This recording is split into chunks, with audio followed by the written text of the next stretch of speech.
오늘 우리에게 주신 하나님 말씀 함께 봅니다. 출애굽기 15장 26절 27절 말씀입니다.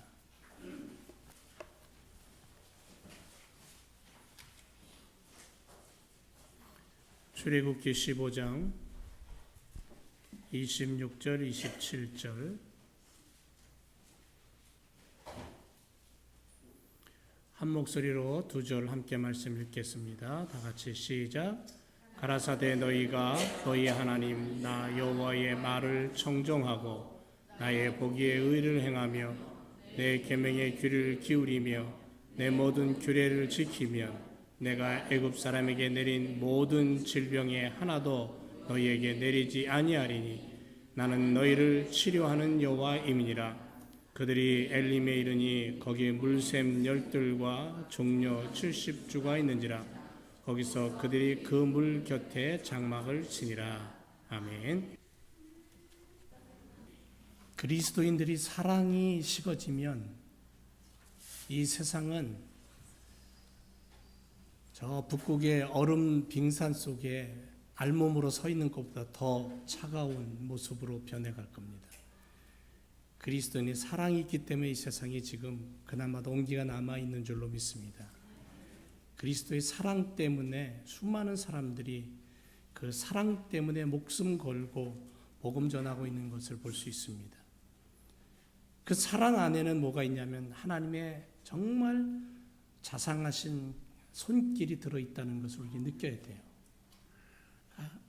여러분 눈 감고 한번 가만히 내 인생을 돌아보면서 가장 사랑의 따뜻함을 그 온기를 느낀다면 누구를 떠올리냐면 거의 대부분이 어머니를 떠올릴 거예요. 어머니를 떠올릴 수밖에 없죠. 어머니의 사랑은 영원하기 때문에, 끝없기 때문에. 물론 시대가 바뀌면서 요즘은 어머니가 애를 죽음으로 내모는 그러한 몰상식한 그런 모습도 간혹 있기는 하지만 우리 부모님들 어머니의 그 따뜻한 사랑, 아버지의 그 말 없고 무거운 듯 하면서도 그 속에 있는 깊이의 사랑을 우리는 늘 간직하고 살아가야 될 줄로 믿습니다. 그 사랑을 주신 분이 하나님이셔요. 지금도 우리를 그렇게 사랑하시는 분이에요. 오늘은 통역이 없어서 제가 마음대로 얘기를 좀 할 수 있겠네요. 통역이 있으면 원고에서 벗어나기가 참 어려운데 지난주에 라스베가스에서 정말 뭐 전쟁이 터진 것 같은 일이 있었죠. 아마도 정신적인 문제가 있었던가 아니면 그 뮤직 그 페스티벌에 대한 어떠한 아픔이 있었는지 모르겠지만 어떻게 그렇게 무차별하게 총을 사람들한테 난사해야 되는지 쏴야 되는지 참 모르겠습니다. 사람이 정신이 이렇게 이상해지면 그런 일들을 하면서 쾌감을 느낀다고 하죠. 그런 일들을 통해서 자기 만족을 성취한다고 합니다. 그 사람 안에 그리스도가 있었다면,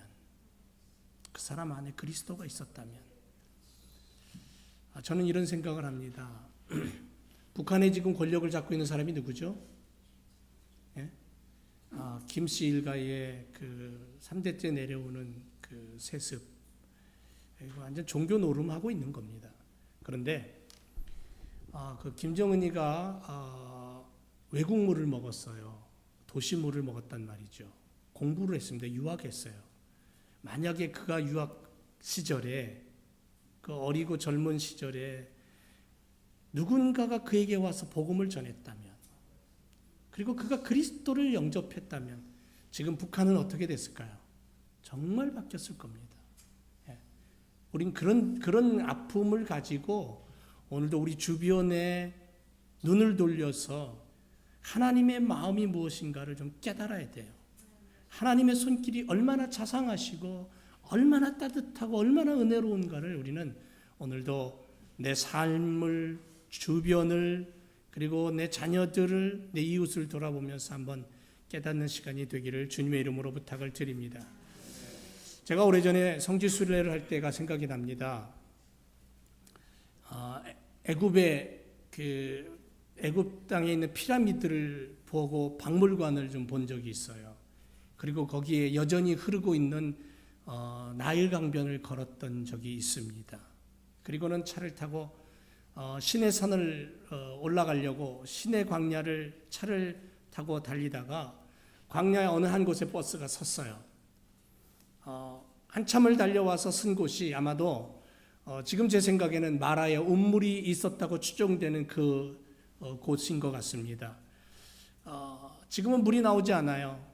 그런데 그곳에 베두인족들이 주변에 살고 있는 곳인데 아이들이 달려옵니다. 버스에서 사람들이 내리니까, 한국 사람들이 내리니까 아이들이 달려와서 $1 하고 소리를 쳐요. 한국 사람들이 얼마나 많이 관광을 성지순례로 오면 한국말 한두 마디씩은 얘네들이 해요. 그리고 일부를 좀 달라고 그렇게 손을 벌리는데 그 아이들의 손등이 아직도 기억에 남습니다. 소나무 껍질 같은 껍질이 덮여 있는 것처럼 그렇게 껍질이 아주 두껍게 덮여 있어요.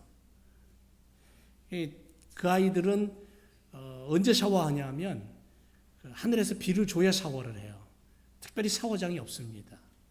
그게 이제 베두인족들의 삶의 모습인데, 물론 한낮에는 40도를 넘는 거의 우리 나의 날씨로 따지면 거의 100도 넘는 그러한 날씨고, 저녁이면 또 뚝 떨어져 가지고 쌀쌀한 날씨고, 그런 곳에서 살아가는 이들에게 있어서 그 뜨거운 태양에 피부가 보호되기 위해서 이 표피가 두껍게 형성이 된다라고 그렇게 얘기를 합니다만은, 그 아이들의 모습을 보면서 나의 손과는 너무 비교가 되기 때문에 그저 그냥 두 번 생각할 것도 없이 호주머니에 손이 들어가요.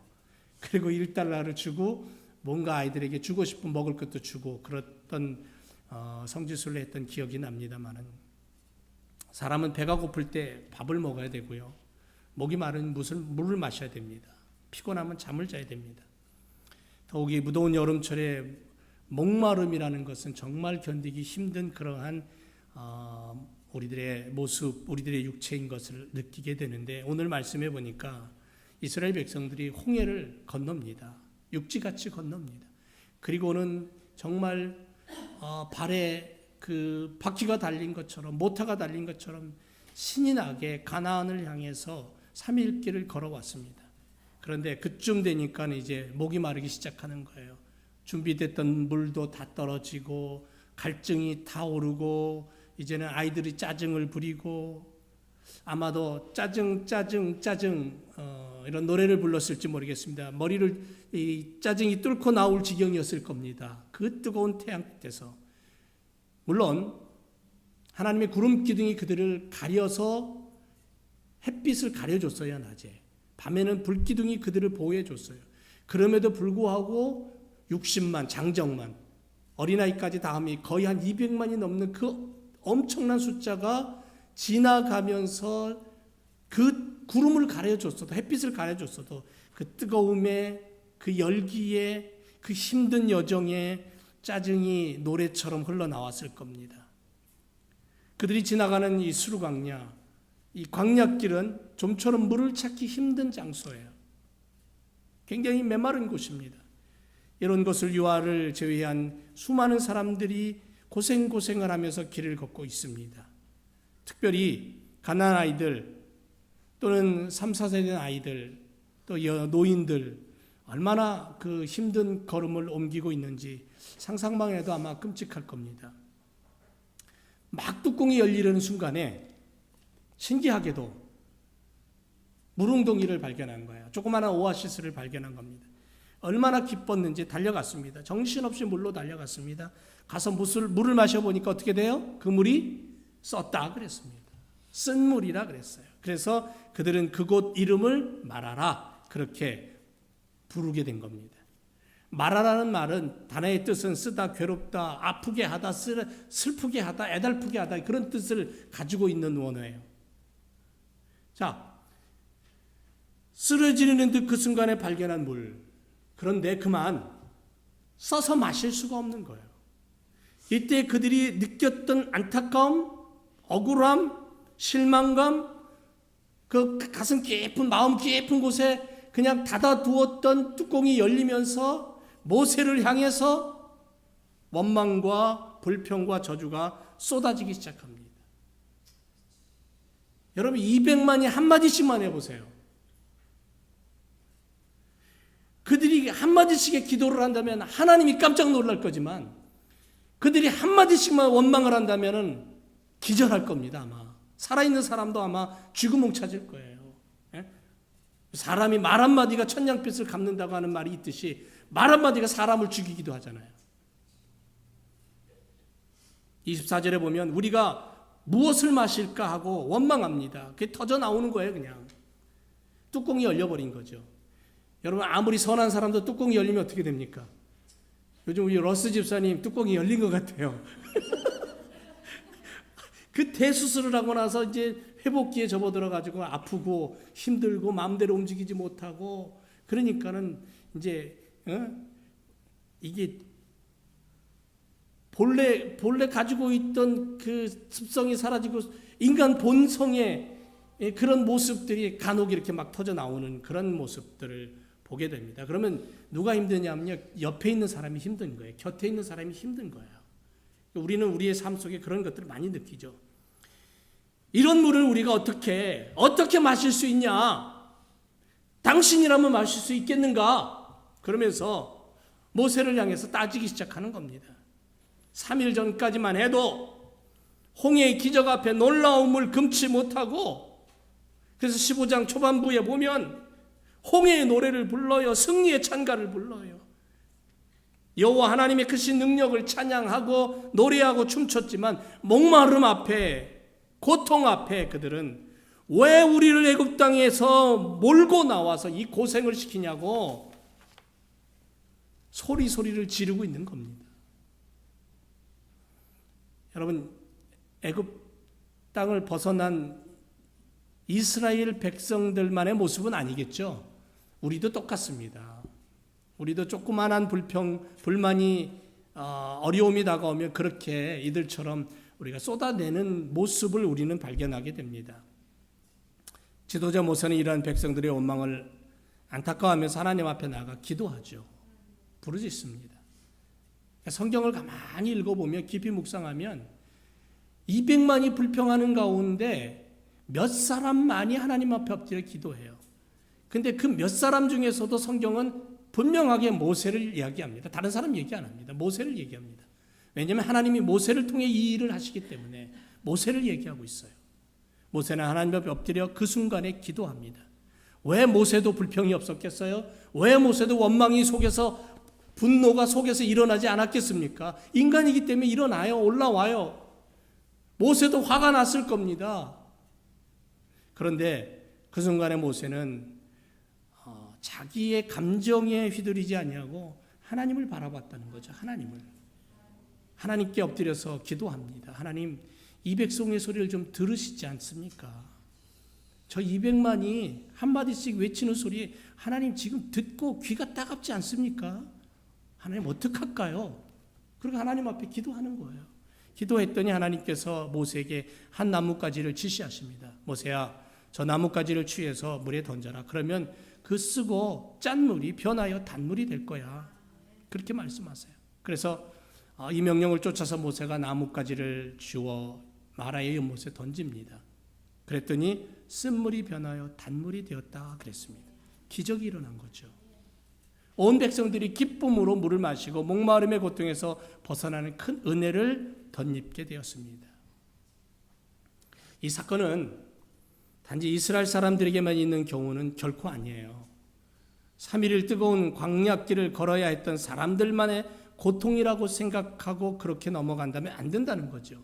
21세기 초과학의 시대, 정말 어떻게 세상이 변할지 모르는 빠르게 변해가는 이 시대에 살고 있는 우리들, 종종 마라의 웅덩이를 만나고 있지는 않습니까?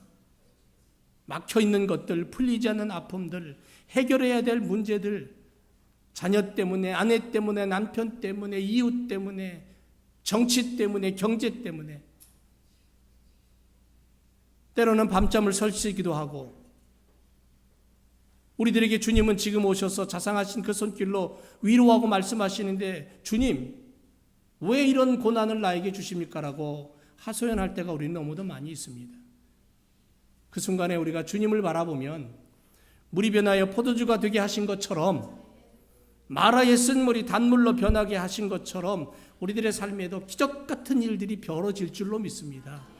그러니까 오늘 우리가 해야 될 일이 뭐냐면, 내게 마라의 어려움이 다가오면 그 순간은 그것은 어떤 사인이냐면 하나님을 바라보라는 사인이지요. 하나님을 바라보는 거예요. 하나님하고 하나님 앞에 내가 마음의 자세만 취해도 하나님은 나를 향해서 응답하시는 거예요. 그런 하나님을 우리가 오늘도 붙잡고 있는 줄로 믿습니다. 자, 그러면 마라의 쓴물을 허락하신 하나님의 뜻을 우리가 한번 좀 새겨보죠. 인생에 스디친 어려움들이 다가올 때 우리는 무엇을 먼저 떠올릴까요? 인생에 스디친 아픔이 다가오면 무엇을 먼저 떠올립니까? 여러분 한번 생각해 보세요. 성경은 우리에게 뭐라고 얘기하냐면 겸손하라는 사인이라는 하나님의 말씀이다라는 거죠. 하나님의 사인이 뭐냐면 겸손하라는 거예요.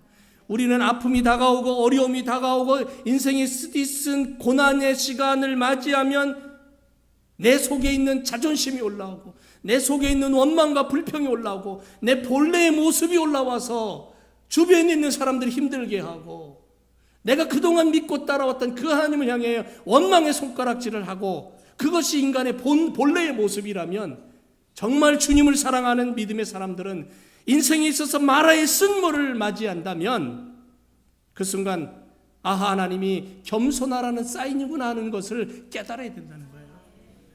자만심을 경계하라는 주님의 말씀이에요. 하나님께서는 이스라엘 백성들이 홍해를 건넌 후에 곧바로 약속의 땅인 가나안 땅으로 인도해 가시지 않았습니다. 그리고는 왜 마라의 쓴물을 허락하셨을까요? 성도들아, 승리 다음에 나타나는 자만심과 교만함을 경계해라. 자만심은 교만을 만들어냅니다. 그리고 교만하게 되면 사탄에게 마음을 빼앗기게 됩니다. 사탄에게 마음을 빼앗기면 결국 어떻게 되냐면 하나님을 배반하게 되고 하나님을 원망하게 되고 하나님과 등을 돌리게 되는 거예요. 어저께는 그렇게도 사랑한다고 꿀이 뚝뚝 떨어지듯이 손을 잡고 사랑한다고 고백하고 끌어안고 뽀뽀하더니 오늘은 등을 돌리고 자는 게 부부라는 거잖아요. 예? 목숨 걸 일도 아닌데도 불구하고 그게 인간의 마음이라는 거예요. 인간의 마음이라는 거예요. 내 조그마한 자존심 한번 딱 건드렸더니 바로 그냥 등을 돌려버리잖아요. 인간 모습, 인간의 마음속엔 그게 늘 꿈틀거리고 있는 거예요. 모세가 행한 여러 기적 중에 가장 큰 기적이 지팡이를 들고 바위 위로 손을 내밀어 홍해의 바다가 양편으로 갈라지고 벽이 되는, 그래서 그 바닷길을 육지처럼 건너갔던 엄청난 능력, 그 뒤를 쫓아오던 애굽의 군대가 바다 한가운데에 그냥 수장되는, 모세가 손을 드니까 바다가 그냥 합쳐져 버리는 그런 놀라운 기적과 역사를 모세는 이뤄냈어요. 그리고 그 엄청난 기적을 난생 처음 두 눈으로 똑똑히 바라봤던 이스라엘 백성들이에요. 자신들을 애굽 땅에서 출애굽시키고 또 홍해를 무사히 건널 수 있도록 은혜를 베푸신 하나님께 소리를 높여서 구원의 하나님을 찬양했습니다. 그런데 문제는 이렇게 승리감을 누리며 번영의 축복 속에 기쁨을 누리며 살아갈 때에 이때 가장 조심해야 될 때라고 하나님 가르쳐주고 계시는 거예요. 너희가 즐겁고 기쁘고 행복하고 충만하냐? 이럴 때 하나님의 은혜의 영광을 구하고 하나님 앞에 엎드려 그 하나님 앞에 감사하고 그 하나님 앞에 겸손함과 진실함으로 살기보다는 내가 대단한 것처럼, 내가 똑똑해서 그렇게 된 것처럼, 내가 잘났기 때문에, 그게 승리가 착각으로 다가오면 하나님이 뒤로 가게 되는 거예요. 하나님을 뒤로 놓게 되면 결국은 세상의 쾌락과 복이 영화에 눌려가지고 거기에 빠져서 하나님 없는 인생을 살아가게 된다는 거죠. 자, 가지고 있던 물이 다 떨어졌습니다. 목이 마른 상태에서 물을 간절히 원했지만 마라의 우물을 발견합니다. 하지만 그 물은 써서 먹을 수가 없습니다. 그렇다면 당연히 이들은 그 전에 분명히 하나님의 역사를 봤기 때문에 어떻게 해야 돼요? 답은 나와 있잖아요. A 1 플러스 1은 2다. 답이 나와 있어요. 하나님의 능력과 권능을 봤어요. 하나님의 역사하심을 보았어요. 기적을 보았어요. 그리고 걸어왔어요. 여기 와서 어려움이 다가오고 문제가 생기니까 그 다음에 어떻게 돼요? 당연히 하나님 앞에 엎드려야죠. 하나님의 능력을 구하고 하나님의 기적을 바라봐야죠. 근데 그들은 그렇게 안 했다라는 거죠. 장정만 60만 그들이 엎드려 한마디씩만 하나님 앞에 주여 하고 외쳤다면 하늘이 진동을 했을 거예요. 지진이 났을 겁니다.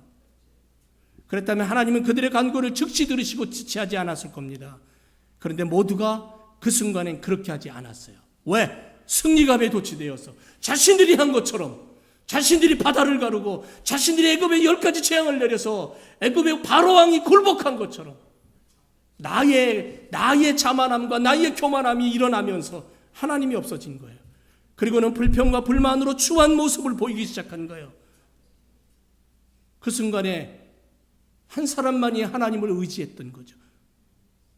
아니죠. 모세도 그랬고 여호수아도 그랬고 아론도 그랬을 거고 몇 명의 사람들이 정말 주님 앞에 엎드렸을 거예요. 그런데 성경은 모세가 하나님 앞에 기도했어요. 모세만이 승리감에 도취되어 하나님의 은혜를 저버리고 교만하거나 자만에 흔들리지 않았다라는 거죠. 성도들의 형통함과 축복과 고난과 역경 가운데 늘 자상하시고 세밀하신 주님의 손길이 동행한다는 것을 기억하시기 바랍니다. 그렇다면 내가 오늘 마라를 만난다면, 마라에서 눈물을 만난다면, 내 인생에 있어서 마라 같은 고난을 만난다면 어떻게 해야 돼요? 하나님 앞에 엎드려야죠. 겸손함을 가지고 하나님 나를 긍휼히 여겨달라고 엎드려야 된다는 거죠. 하나님 앞에 도움을 요청하라는 거예요. 여러분, 여호와 하나님이 나의 아버지임을 믿으십니까? 그렇다면 그 아버지 하나님께서 지금 나를, 내 인생을 그냥 내버려 두지 않는다는 거죠. 함께 하시는 거예요. 이사야 48장 10절에 보니까 보라 내가 너를 연단하였으나 은처럼 하지 아니하고 너를 고난의 풀무에서 택했다 그랬어요. 고난의 풀무에서. 이스라엘 백성들을 지금 고난의 풀무 속으로, 광야길이 고난의 풀무 속으로 집어넣으신 거예요. 성도들이 이 땅을 살아가는 것, 21세기 살아가는 성도들의 삶은 어쩌면 풀무 속에 있는, 고난의 풀무 속에 있는 인생일 수 있습니다. 어디까지? 내가 주님 나라 가는 그날까지. 쓴물을 단물로 만드는 것이 하나님이 하시는 일이에요. 이스라엘 백성에게 젖과 꿀이 흐르는 축복의 땅, 가나안을 주시기 위하여 광야 40년의 시련의 생활 속에서 함께 하시며 너희는 나를 바라보라, 너희는 내 자녀다라고 말씀하시는 하나님의 그 손길을 깨닫게 하기 위함이에요.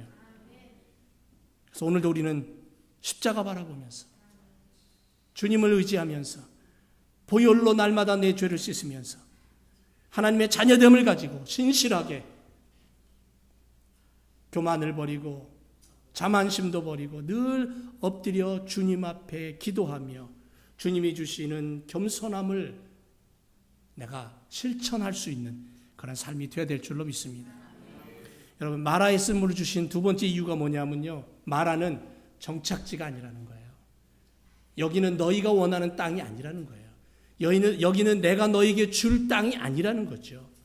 그러므로 나를 바라보라는 거예요. 나를 바라보라는 거예요.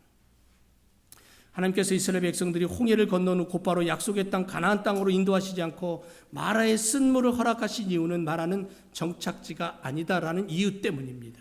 만약에 이렇게 생각해 보죠. 홍해를 건너서 3일 길을 왔을 때에 이제 막 목이 마르고 지치고 힘든 그 상태에서, 정말 갈급한 그 상태에서 마라를 만났습니다. 마라의 물웅덩이를 만났어요. 근데 그 물웅덩이가 너무너무 기가 막힌 곳이라면, 너무너무 풍요로운 곳이라면 그들은 무릎을 쳤을 겁니다.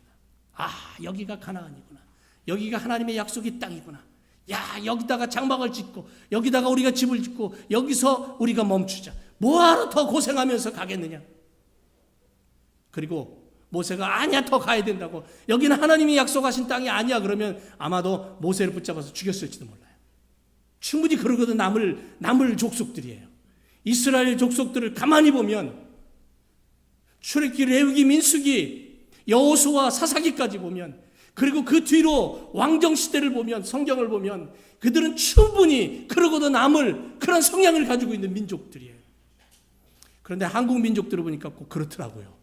그래서 이스라엘 민족하고 한국 민족이 비슷하대요. 웃으시는 분만 아는 것 같아요. 저는 뭐라고 얘기 안 했습니다. 이스라엘 백성이 축복의 땅 가나안 땅을 정복하는 일련의 과정은 그리스도인들의 신앙 여정과도 같아요. 굉장히 중요한 의미를 담고 있습니다. 출애굽 사건, 광야 여행 사건, 가나안 정복 전투 사건, 가나안 정착 사건, 이것은 그리스도인들이 예수님을 만나고 구원받은 체험의 시간, 신앙인으로서 훈련되는 시간, 영적인 전투의 시간, 그리고 승리의 기업을 누리고 물려받는 그런 시간으로는 나누어서 생각할 수 있는 거예요. 그래서 광야 40년의 여정은 그리스도인의 오늘의 삶과 비교해서 하나님이 말씀하시는 그러한 스토리라고 볼 수 있어요. 이런 것들을 바라볼 때 예수님을 믿고 따르는 모든 사람들에게는 필연적으로 광야의 시간을 건너야 돼요. 축복의 땅, 승리의 기업을 이어서 하나님 나라까지 당당히 들어갈 수 있는 광야의 여정이 필요하다라는 거예요. 우리가 살고 있는 이 시간이 광야의 시간이에요. 그렇다면 이 광야의 시간 속에 우리에게 가장 필요한 건 뭐냐면, 내가 살고 있는 이 시간은 영원한 시간이 아니다라는 거예요. 나그네의 인생이라는 거예요. 내가 영원히 살 본향집이 있다라는 거예요. 그래서 그 본향을 바라보면서 살아가는 거예요. 본향을 바라보면서 내가 가진 것, 이 땅에서 거머쥐고 움켜쥐고, 그게 아니라 내게 주신, 주님이 주신 재능과 능력과 물질과 실력을 나누는 거예요. 베푸는 거예요. 하나님 나라를 위해서 자꾸 나눠주는 거예요. 왜? 이 땅에 있는 거 다 가져갈 수 없어요. 다 놓고 가요. 영원한 나라가 있기 때문에 그 나라를 바라보면서 사는 거예요.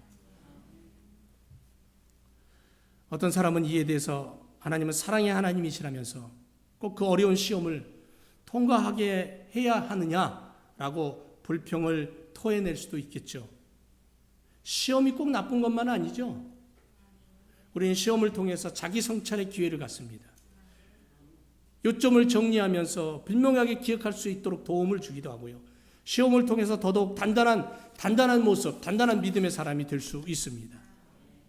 하나님은 마라의 웅덩이를 쓴 물로 그들에게 주시고 그것이 변하여 단물이 되게 하시면서, 마라는 너희가 영원히 머물 정착지가 아니야.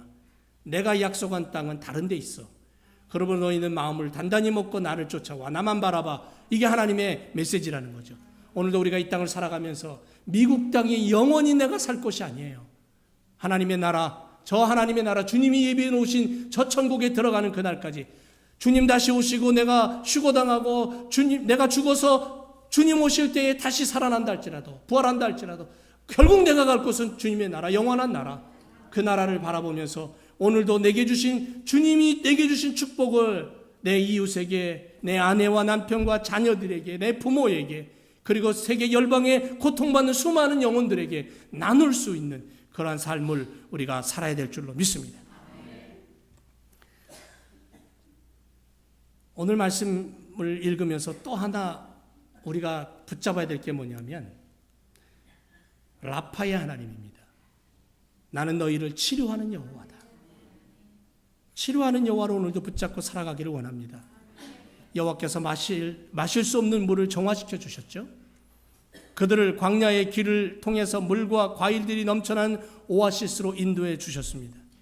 이것은 여호와께서 그들 백성들의 필요를 채우시는, 공급하시는 아버지 하나님, 자상하신 손길을 우리는 느끼게 합니다. 그래서 성경은 우리에게 대조적인 모습을 보여줘요. 하나님이 어떤 분인가를 깨닫게 하기 위해서. 보세요. 이스라엘의 필요와 그것을 채우시는 여호와, 필요합니다. 하지만 자신들이 필요한 것을 위해 노력하지 않고 그냥 불평불만만 하면서 달려왔습니다. 그런데 하나님은 그럼에도 불구하고 그들의 필요를 채우셔요. 어머니의 자상함처럼, 아이를 달래는 부모처럼. 그래서 시내산에 머물러 하나님과 구체적인 그 시내산 언약을 맺기 전까지 이들이 불평불만을 해도 하나님 뭐라고 안 하셔요. 말하자면 어린아이가 떼쓰는 것 같은 모습이기 때문에. 그런데 시내산까지 와서 시내산 언약을 할 때에는 어린아이로 보시지 않아요. 장성한 자로 봐요. 그리고는 시내산 언약 이후에 그들이 하나님의 법을, 하나님의 약속을 어겼을 때는 하나님이 엄한 채찍이 와요. 마라의 우물에서 하나님은 이들에게 원망 안 하셔요. 이들을 벌하지 않으셔요. 즉시로 모세에게, 야 모세야, 저기 나뭇가지 집어던져서 빨리 물 좀 달게 해. 놀라운 일이죠.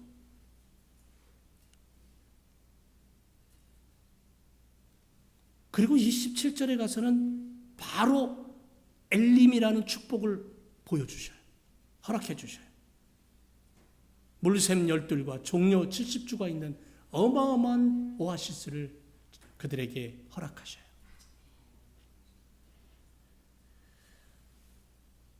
쓴물과 단물, 마라와 엘림, 아픔과 고통 뒤에 축복과 승리. 하나님은 이런 성경의 대조적인 모습을 통해서 하나님만 바라보라는 거예요. 하나님만 의지하라는 거예요. 하나님밖에 없다라는 거죠. 우리들의 인생이 어떤 모습으로 살아가야 될 인생인가를 알기 때문에 주님 그렇게 하셔요. 하나님의 법을 가르치십니다. 여호와의 말씀을 청종하고 나의 보기에 의를 행하며 내 계명에 귀를 기울이고 내 모든 규례를 지키면 그랬습니다. 그걸 지키면 나는 너희에게 어떤 하나님이 되냐 하면 치료의 하나님이 될 것이다. 라파의 하나님이 될 것이다. 이렇게 말씀하시는. 그래서 말을 청종하라. 경청하여 들으라는 거예요. 경청하여 듣는다는 것은 순종을 얘기하는 거죠. 하나님의 말을 경청하여 듣고 순종하는 자에게 나는 치료자로 라파의 하나님으로 너희 가운데 일할 거야. 의를 행하라. 의라는 것은 원어에 가서 찾아보니까 정직하다는 거예요. 옳다는 거예요. 곧다라는 거예요. 캐논이죠. 세상이 아무리 이게 좋다고, 세상이 아무리 이것이 멋지다라고 유혹을 해도 흔들리지 않는 거예요. 말씀 앞에서 곧게 의를 행하며 가는 거예요. 그 의를 이야기하는 거예요. 그렇게 너희가 살아가면 너희에게 치료의 강선을 퍼부을 것이다. 귀를 기울이라. 귀를 기울이라는 것은 귀가 이렇게 접혀 있는 것을 이렇게 세우라는 거예요. 우리가 나이가 먹으면서 귀가 좀 소리가 잘 안 들리면 뭐라 그랬어? 그리고 이렇게 하잖아요. 이렇게 하잖아요. 귀가 이렇게 덮여 있는 것도 아닌데 귀를 세우는 듯이 손을 갖다 대잖아요. 잘 들으려고, 더 자세히 들으려고. 귀를 기울이라는 거예요. 이렇게. 귀를 기울여서 뭐라는 거예요? 내 계명을 그랬습니다. 내 계명을 들으라는 거예요. 여기서 얘기하는 이 계명은 마츠바라는 단어인데 법령, 명령이에요. 하나님의 명령과 하나님의 법의 말씀을 들으라는 거예요. 들어야지 우리가 뭔가 할 수 있지 않겠어요? 그리고 네 번째는 규례를 지켜라. 규례를 지켜라. 호코라는 단어로 되어 있는 규례는 포고령이에요. 하나님이 선포한 말씀, 하나님이 선포한 메시지를 그것을 지키라는 거죠. 듣는 것만으로 스탑되지 말고 지켜 행하라는 거예요. 그래서 지금도 젊은이들이 그 말씀을 듣고 지켜 행하기 위해서 보따리를 싸잖아요. 우리 교회 젊은이들 우리 소희하고 기후경제 아직 얼마나 젊어요. 좋은 직장 스탑시키고 보따리 싸갖고는 아프리카로 가잖아요. 남아공에 들어가서 미전도 종족을 섬기며 그들에게 복음을 전하고 있잖아요. 이런 거예요.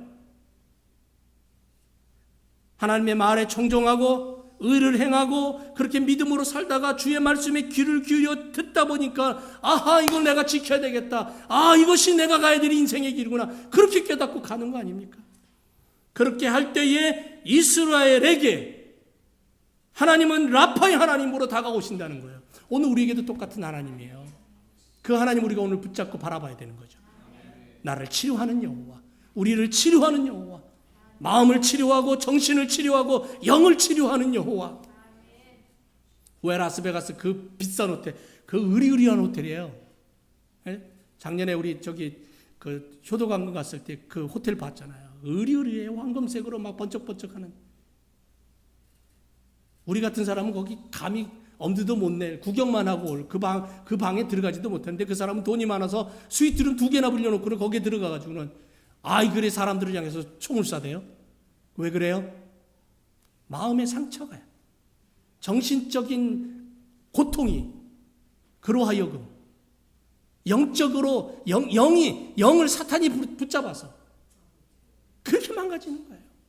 그리고 그것을 하면서 쾌감을 느끼고 그것을 하면서 만족을 느끼는 인생들이에요. 이게 오늘 우리가 사는 인생의 모습이에요. 그렇다면 하나님 우리 가운데 오셔서 치료의 하나님, 라파의 하나님으로 다가오신다는 건 뭐냐면 우리의 정신을 깨끗하게 하고 하나님의 자녀의 모습으로 우리의 마음의 영혼을 깨끗게 하고 어둠의 세력에게 휩싸이지 않게 하고 더 나아가서 우리 삶 속에 육체를 강건하게 하시는 거예요. 비록 때로는 이 땅을 살아가면서 암이 들고 또 여러 가지 질병 속에 허덕일지 모르지만 그러나 믿음이 있기 때문에 그것을 이겨내가면서 하나님 우리와 함께 하시는 거예요. 우리 하나님을 바라보는 거예요. 그래서 하나님은 마라의 우물에서 이스라엘 백성들에게 나는 너희를 치료하는 여호와라고 선포하고 있는 거예요. 그렇게 다가오시겠다는 거예요. 그렇게 함께 하시겠다라는 거예요. 오늘도 우리 삶 속에 하나님 그렇게 함께 하시고 라파의 하나님으로 동행하실 줄로 믿습니다. 그리고 마지막으로 오늘 말씀을 통해서 조금만 더 참고 더 인내하라고 말씀하고 있는 것을 보게 됩니다. 아브라함은 저보다도 엄청나게 많은 나이를 먹었을 때 하나님 앞에 부름을 받았어요. 상상할 수 없는 나이에 하나님이 부르셨을 때 그는 믿음으로 응답했어요. 알 수 없는 땅을 향해 가라고 했을 때에 그대로 순종했어요. 수많은 난관이 다가왔지만 어려움이 다가왔지만 그는 인내하고 견뎠죠. 노아를 한번 볼까요? 600세에 홍수가 시작됐다 그랬어요. 창세기에 보면 600세에. 그리고 500세에 그는 셈과 함과 야벳 세 아들을 낳았어요. 그렇다면 500세와 600세 사이에 하나님은 그를 부르셔서 방주를 만들게 하시고 홍수를 주셨어요. 저보다도 겁나게 많은 나이에 그는 하나님의 부르심 앞에 순종했고 그리고 하나님의 부르심 앞에 아멘했고 그리고 수많은 난관과 어려움 속에서도 그는 인내하며 하나님의 약속을 믿었어요. 80세에 모세는 하나님 앞에 부름을 받죠. 쓰임받습니다. 이스라엘이 이끄는 지도자의 걸음을 옮깁니다. 사랑하는 제 성도 여러분, 하나님의 일을 하는 것은 나이와 상관없습니다. 뭐가 필요하냐면 믿음이 필요합니다. 순종이 필요합니다. 인내가 필요합니다. 기다림이 필요할 뿐입니다. 믿음의 선조들은 모두가 다 하나님의 말씀을 믿고 따라갔다, 섬겼다 그랬습니다. 하나님의 뜻을 드러내기 위해 수많은 시간을 이겨냈고 수많은 아픔을 이겨냈고 견뎌냈고 그리고 하나님을 바라봤다라는 거죠. 조금만 더 참고 조금만 더 인내하고 조금만 더 걸음을 옮기고 조금만 더 믿으면 내가 너에게 놀라운 축복으로 내가 너에게 놀라운 은혜로 함께 할 거야. 27절에 분명히 그렇게 하나님은 놀라운 축복을 하십니다. 마라를 지나 엘림에 도착했을 때 그들에게는 물샘 12과 종려나무 70주가 기다리고 있었다는 거죠. 마라의 시험을 건너온 이스라엘 백성들을 기다리고 있었던 것은 엄청난 하나님의 선물인 축복이었어요. 여러분 12와 70은 참 중요한 숫자죠. 성경에 12와 70의 숫자는 참 중요하게 쓰입니다. 12 이스라엘 12지파, 12 예수님의 12제자, 70 예수님이 파송해 보낸 70명의 전도자들. 우리가 성경을 보면서 하나님이 물샘 12과 종려나무 70주를 주신 이 부분에 있어서 이것은 하나님의 엄청난 축복과 하나님의 계획이라는 것을 알 수가 있는 거예요. 너희가 여기서 이 축복을 누리면서 이 오아시스에서 만족하느냐? 내가 이보다 더 크고 놀라운 장소를 준비해 놓았어. 너희는 조금만 더 참고 조금만 더 인내하고 나를 쫓아오지 않겠니? 이렇게 말씀하시는 거예요. 오늘도 우리가 이 땅을 살아가면서 그런 하나님을 붙잡고 살아야 될 줄로 믿습니다.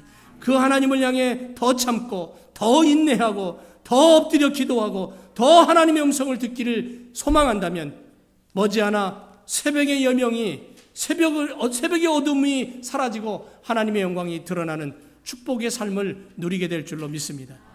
사랑하는 지역교회 성도 여러분, 오늘 말씀을 통해 우리는 마라의 쓴물을 지나 엘림에 도착하는 이스라엘의 과정을 통해 우리는 우리의 인생이 여기가 다가 아니고 하나님 나라가 있다는 것을 소망하면서 오늘도 주님이 주신 은혜와 믿음을 가지고 치루의 하나님을 바라보며 끝까지 인내하고 더 참고 더 견디고 믿음으로 살아서 하나님의 존귀와 영광을 드러내는 복음을 전하고 십자가의 은혜로 살아가는 믿음의 삶을 살아가야 될 줄로 믿습니다.